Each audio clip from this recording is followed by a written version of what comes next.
माय माऊली नमस्कार. विविध महान संत महिमा ग्रंथ महिमा श्री संत तुकाराम महाराज भाग 4 कथासार अभिवाचन करत आहे. भावजाई मेली, वडिलांचे छत्र हरपले. मोठा भाऊ वडिलांचा मारतो नुसता घरात बसला असता तरी तुकारामांना त्याचा आधार वाटला असता, पण तोही आधार दुरावला. त्यातूनही या 2 आघातातून त्याने स्वतःला सावरले. आता भावाचा आधारही नाहीसा झाला. त्यांना आता घर, दुकान, शेतीकडे लक्ष द्यावे लागत होते. मंदिराची व्यवस्था पाहावी लागत होती. वडिलांना दिलेल्या वचनाप्रमाणे आषाढी कार्तिकीची पंढरपूरची वारी करावी लागत होती. सर्व सांभाळत व्यापारात ते जम बसवित होते. तोच मातृयोग झाला. वडिलांच्या मृत्यूनंतर फक्त 6 महिन्यात मातेचे चित्र हरपले. आई, वडील, माते समान मोठ्या भाऊजाईचा मृत्यू, वडिलांसमान थोरल्या भावाचे विरक्तीचे घर सोडून जाणे, या एका पाठोपाठ झालेल्या आघाताने 17 वर्षाच्या तुकारामाचा धीर खचला. त्याचे घरातील व्यापारातील मन उडाले. मनात उदासीनता भरली. परोपकार, लीनता, औदार्य, विडस्तपणा हे व्यापाराला घातक गुण तुकारामात होतेच. त्यामुळे लोक मला उधार घेऊन जात, माल उधार नेत, पैसे आणून देत नसत. तुकारामही पैसे मागत नसत. गरिबांना पैसा न घेता माल देत. त्यामुळे धंदा बसू लागला. तुकारामाकडे असलेली सात्विकता, सत्यप्रियता, दयाळूपणा, उदारता, भाविकपणा या गुणांचा फायदा घेऊन लोक त्यांना फसवू लागले. पण ते आपल्याला फसवीत आहे असे तुकारामांना कधीच वाटत नसे. धंद्यात आता मग तोटा वाढू लागला. वाडवडिलांनी प्रामाणिकपणे कष्ट करून साठवलेली पुंजी संपत आली. यामुळे स्वतःच्या प्रपंचाही मेळ घालणे कठीण जाऊ लागले. जिजाबाईचे माहेर श्रीमंत होते. ती माहेराला जाऊन काही आणायची. सासरच्या खर्चाची तोडमिळवणी करायची. घर सावरायचा प्रयत्न करायची. असेच तिने दिवस पैसे आणून तुकारामाला माल भरून दिला. आता तुकाराम बैलाच्या पाठीवर माल घालून गावोगाव जाऊन विकू लागले. पण तुकारामाच्या स्वभावात बदल होईना. त्याचेही त्यांना लोक फसवू लागले. उधार माल घेऊन गेलेल्यांना ते पैसे मागण्यास गेले तर आम्ही माल घेतलाच नाही म्हणून लोक त्यांना हकलून देत. मग तुकारामाने कर्ज काढून काढून अनेक व्यापार करून पाहिले, पण सर्व बुडाले. लोकांना कर्ज देणाऱ्या तुकारामावर दुसऱ्याकडून कर्ज घेऊन व्याज फेडत बसण्याची वेळ आली. देणेकऱ्यांचे तगारे लागू लागले. कर्ज फेडता येईना. एका देणेकऱ्याने तुकारामाच्या दुकानातील सामान बाहेर काढले. दुकानाचे दिवाळे निघाले. यावर तुकाराम म्हणतात, काय म्हणतात बघूया. बरे झाले देवा निघाले दिवाळे, बरी आज दुष्काळे पिढा गेली, अनुतापे तुझे राहिले चिंतन, झाले हा मन संवत्सर. दुकानाचे सामान बाहेर काढलेले पाहून अवली चिडली, चर फडली, रागावून नवऱ्याशी भांडू लागली. तुकाराम शांतपणे तिची समजूत घालून म्हणाले, पैसा मिळणं न मिळणं हे दैवाधीन असतं, म्हणून त्रागा करून काय उपयोग. आली या भोगासी असावे सादर, देवावरी भार टाकून या. अशा तऱ्हेने मेहता कुटीने संसार चालला होता. अशी 4 वर्षे गेली. तुकाराम 21 वर्षाचे झाले. महिन्यात वैराग्य आलं मनात. विरक्तीने द्रव्यहानी झाली. घरातील प्रेमळ माणसे मृत्यू पावली. अपमान वहेलना वाट्याला आली. तशात दुष्काळ पडला. तुकाराम या सर्व परिस्थितीची वर्णन करताना म्हणतात, काय म्हणतात.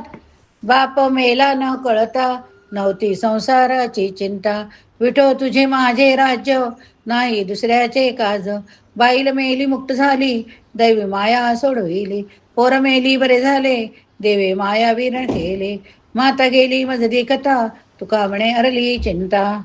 आणि मग आपल्या निर्धनतेसंबंधी ते म्हणतात, बरे झाले देवा निघाले दिवाळे, बरिया दुष्काळे पिढा केली, बरे झाले देवा जगी पावलो अपमान, बरे केले धन गुरे ढोरे, दुष्काळे आटिले द्रवे नेला मान, स्त्री एक अन्न न करिता मेली.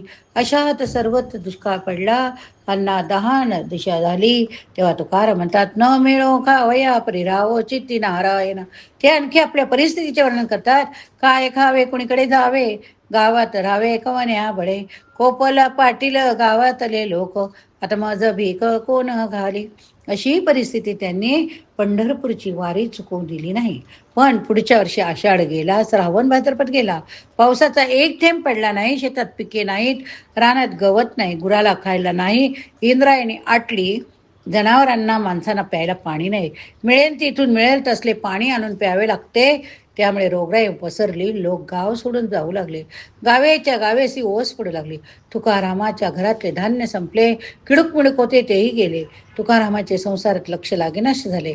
त्याचे मन पूर्ण विरक्त झाले. मंदिरात बसून फक्त नामस्मरण चालायचे. जिजाबाई बोलायची, रागवायची, भांडायची. जिजाबाईने अंगावरचे दागिने मोडून धान्य भरले, पण ते किती दिवस पुरणार? तशातच पहिली बायको रुक्मिणीचा दम्याचा आजार फार बळावला. त्यात तिचा अंत झाला. अन्न करीत तिने तुकारामाच्या मांडीवरच प्राण सोडला. रुक्मिणीचा मुलगा तुकारामाचा थोरला मुलगा शिवाजी याचा सुद्धा दुष्काळाने बळी घेतला. तुकारामाने ज्याच्यावर मनापासून प्रेम केले त्या एक व्यक्ती तुकारामाला सोडून जाऊ लागल्या. धंदा बुडाला. लोक उलटले. अन्न करीत बायकोचा मुलांचा अंत झाला. या घटनांचा तुकारामाच्या मनावर खूप खोल परिणाम झाला. त्याचे मन आधीच हळवे होते, ते आणखी हळवे झाले.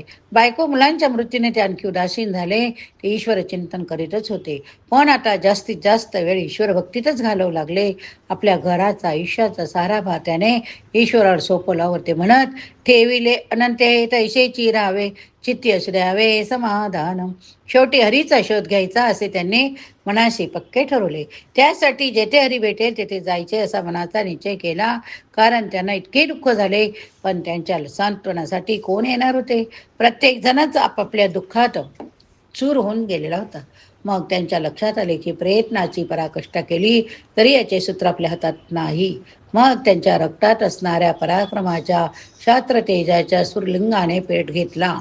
आपले प्रयत्न कशासाठी तरी नमोनम होत आहेत, विफल होत आहेत ते पाहून त्यांना परावलंबित्वाची जाणीव झाली.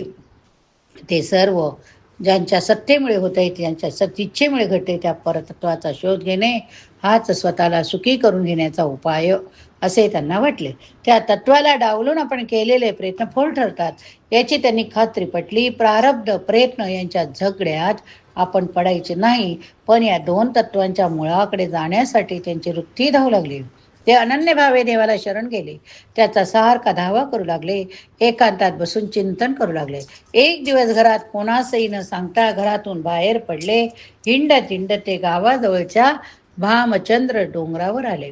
सर्वत्र दाट जंगल होते. तेथे त्यांना एक गुहा दिसली. तेथे जाऊन ते बसले, ईश्वर चिंतन करू लागले. त्यांनी म्हटले की, तुटो हे शरीर, तुटो हे मस्तक, नामाचा गजर सोडू नये. त्यांनी देवाची भेट होण्यासाठी जणू काही तेथे धरणेच धरले. तुकाराम घरातून गेल्याचे प्रथम कोणाला काही वाटले नाही. आज उद्या येतील म्हणून सर्व शांत होते. पण जसजसे दिवस उलटू लागले तसतशी सर्वांनाच काळजी वाटू लागली. पण तुकाराम तेथे गुहेत ठाण म्हणून बसलेले ईश्वरचिंतन करता करता देवाशी संवाद साधू लागले. आपल्या समाधीत देवाशी बोलू लागले. पण घरच्यांना मात्र याचा पत्ताच नव्हता. ईश्वराचे नाम स्मरित करीत करीत करता करता तुकारामाची समाधी लागली. अखंड 15 दिवस ते समाधीत होते.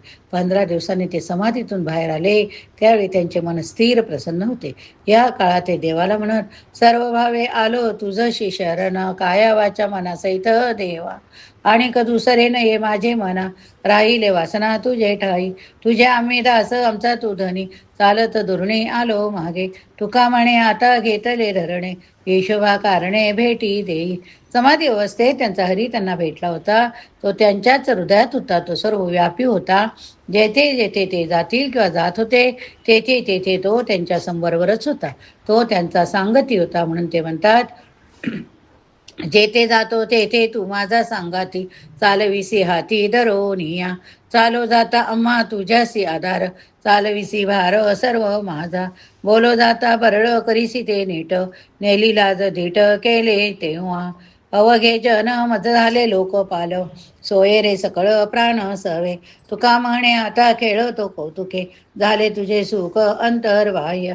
इकडे तिकडे घरात तुकोबाचा पत्ता नाही. सर्व चिंतेत बुडालेली दुसरी पत्नी जिजाबाई येणाऱ्या जाणाऱ्यांना तुकोबा दिसले का, तुकोबा दिसले का म्हणून विचारित होती. पण छे, सारे व्यर्थ.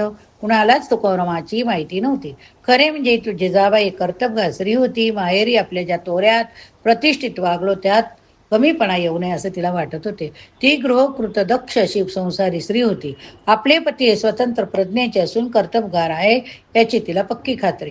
तुकोरामाच्या परमार्थामुळे संसार ढासळत चालला, पण तरी तुकारामाच्या कर्तबगारीबद्दल तिच्या मनात संशय नव्हता.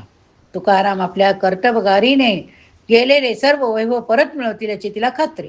तुकारामाच्या आध्यात्मिक ओढीमुळे संसाराची हेळसांड झाल्याने ती तुकारामाला वेड लागले असे म्हणत असे. तुकारामाला असे होण्यासाठी कुणीतरी करणी केली असे तिला वाटे. आयुष्यभर निराश नव्हता, कधी प्रेमाने, कधी रागावून, कधी भांडून तिने तुकारामांना संसारात ओढण्याचा, सावरण्याचा प्रयत्न केला. तुकारामावर तिचे जीवापाड प्रेम होते. या निरातिशय प्रेमामुळेच तुकारामाची तिला चिंता वाटू लागली. तिने तुकारामाच्या शोधासाठी कान्होबांना पाठवून दिले. कान्होबाचे सुद्धा आपल्या थोरल्या भावावर अतिशय प्रेम. तुकारामाला शोधून बरोबर घेतल्याशिवाय घरी परत यायचे नाही असे मनोमन त्यांची प्रतिज्ञा केली. 2-4 माणसे बरोबर घेऊन तो तुकारामाचा शोध घेऊ लागला. शोधता शोधता ते भामचंद्राच्या डोंगरावर आले. इकडे तिकडे शोधत शोधत फिरता फिरता काट्या कुट्यांनी झुडपांनी भरलेल्या गुहेत विरक्त वृत्तीने बसलेल्या तुकारामाकडे त्याचे लक्ष गेले. ते सारे धावत तुकारामाकडे गेले, त्यांचे पाय धरले, त्यांची समजूत घालून घरी येण्याची विनंती केली. त्याने विचारले, असे एकाकी निघून येण्याचे कारण काय?